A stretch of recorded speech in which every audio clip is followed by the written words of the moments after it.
比雕为什么会改名大鼻鸟？成龙到底哪里不像龙了？八大湖变成八大蝶又意在何为？宝可梦在2016年官方中文化的同时，对一大批宝可梦的名字进行了修改，这让当时不少人都难以接受，甚至在一些地方，粉丝们还通过游行示威进行抗议。不知道大家最不能接受哪只宝可梦被改了名字呢？我把那些被官方修改名称的宝可梦分成了5大类，大家也来评评理，看看官方的调整到底合不合理，有没有必要。第一类，变更物种类。翻译讲究信达雅，信永远是排在第一位的，也就是准确。你不能为了好听，为了文雅，就把一头猪翻译成贵宾犬，把一只苍蝇翻译成金丝雀吧。在宝可梦早期的译名中，就出现过不少背离原意、变更物种的翻译，比如蚊香蛙和快蛹蛙。这2位现在的官方译名是蚊香君、蚊香勇士。改名的原因其实非常简单，你只要听一下图片描述，立马就能明白了。蚊香蛙，蝌蚪神奇宝贝，蚊香蛙，蝌蚪神奇宝贝，蝌蚪神奇宝贝。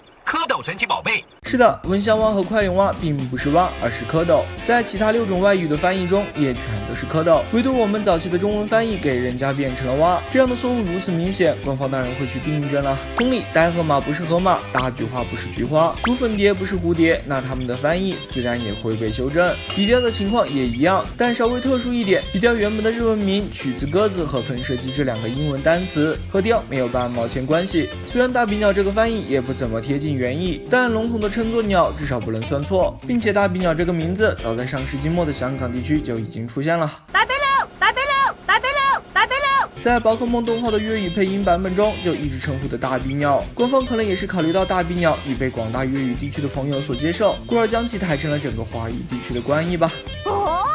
比雕可能是你我童年最熟悉的名字，但大鼻鸟同样也是很多粤语地区的朋友最亲切的称呼。第2类，属性误导类。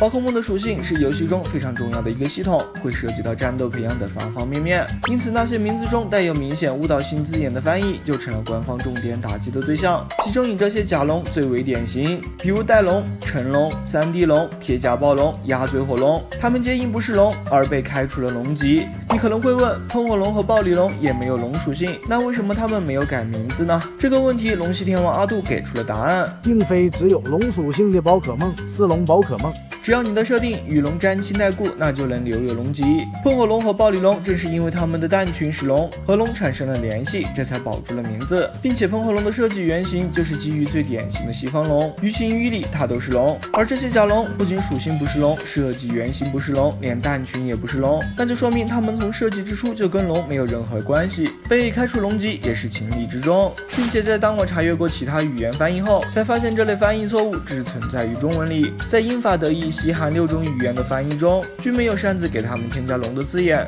铁甲暴龙就是犀牛，袋龙就是袋鼠，3D 龙就是多边形物体。我们早期的中文翻译，特别是台译，非常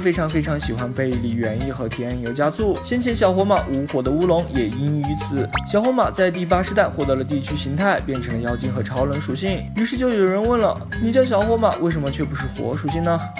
这是因为小火马和烈焰马的名字中本就没有火的要素，它们直译过来分别是漂亮的小马和疾驰的马，其他6种语言也均是如此，只有我们中文翻译给他们擅自添加了火焰要素，这才闹出了加勒尔小火马无火的笑话。第3类，不明所以类。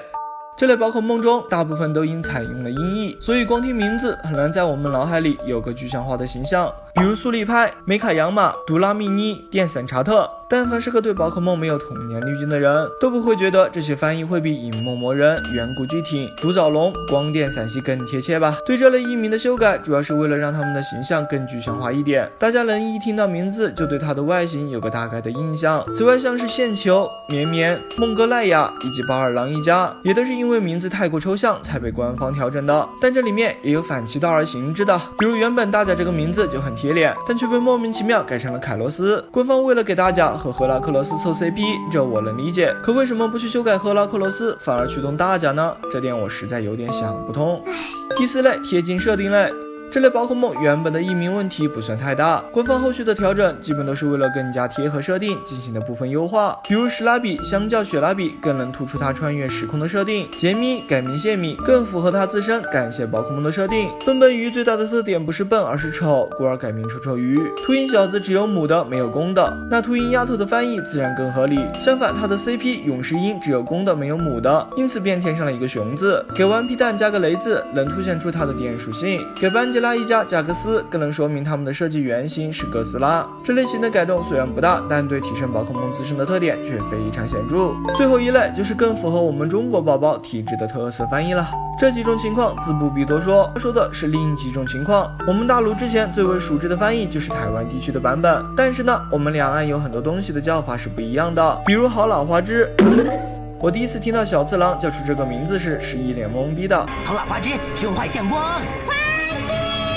后来查了资料才知道，花枝其实就是乌贼。虽然我们大陆很少这么称呼，但在台湾地区却是很普遍的叫法。官译最后改成了好辣油，可能就是为了照顾大部分汉语使用者的习惯，同时也更好的还原了它本身犹豫和就这样吧的意思。另外，在我们汉语中，有些字是不能独立行走的，必须要组成词才会有意义。比如蝴蝶的蝴，苹果的苹，八大湖改名八大蝶，就是因为蝴这个字一般不会脱离蝴蝶一词使用，但蝶字却可以特指蝴蝶，拎出来单独使用。八大蝶相当于是把港译的八塔蝶和台译的八大湖糅合了起来，更符合我们汉语的使用规范。还有芽吹录中的芽吹是个日语词汇，我们汉语中是没有这个词的，那将其替换成意思相近的萌芽一词自然更为合适。保姆虫中的保姆和保姆虽是同义词，也可相互替换使用，但保姆一词在我们日常生活中使用频率远超保姆，那改成保姆也可以理解。这些译名基本都是为了贴合汉语的使用规范和我们的使用习惯做出的调整，了解缘由后应该很容易接受。当然了，你也可以在每种类型中都找出几个特例来，但这并不影响官方改名的整体思路，也不影响新的译名整体上就是更贴近原意一些。宝可梦是个生命力很顽强的 IP， 粉丝迭代的速度是很快的。我家里的一些小朋友现在都只知宝可梦，完全没有听过神奇宝贝、宠物小精灵和口袋妖怪。在官译出来后，身边那些从小知道现在的宝友也都很快就习惯了新的翻译，很少再提及旧时的称呼了，说明官方统一译名这一操作是非常成功的，这对 IP 的长久发展也是有所注意的。当然了，至今也不能适应的朋友也大有人在，毕竟先入为主和童年滤镜这两板斧从来都是可以无视一切的。遥想当年在搜索宝可梦的相关资料时，要先用神奇宝贝搜一遍，再用宠物小精灵和口袋妖怪搜一遍，想想都觉得烦躁。我看现在国内很多宝可梦周边商品都还是会在商品名称中把宝可梦、神奇宝贝、宠物小精灵全都给加上，实在有够麻烦的。当然这种情况一定会随着时间慢慢变少的，哆啦 A 梦都可以把机器猫和小叮当干灭绝，那宝可梦一定也能做到。好了，本期视频就到这里了，如果你喜欢我的宝可梦杂谈视频，还请点赞关注一下，你的支持是我持续更新的动力。那么下期再见，拜拜。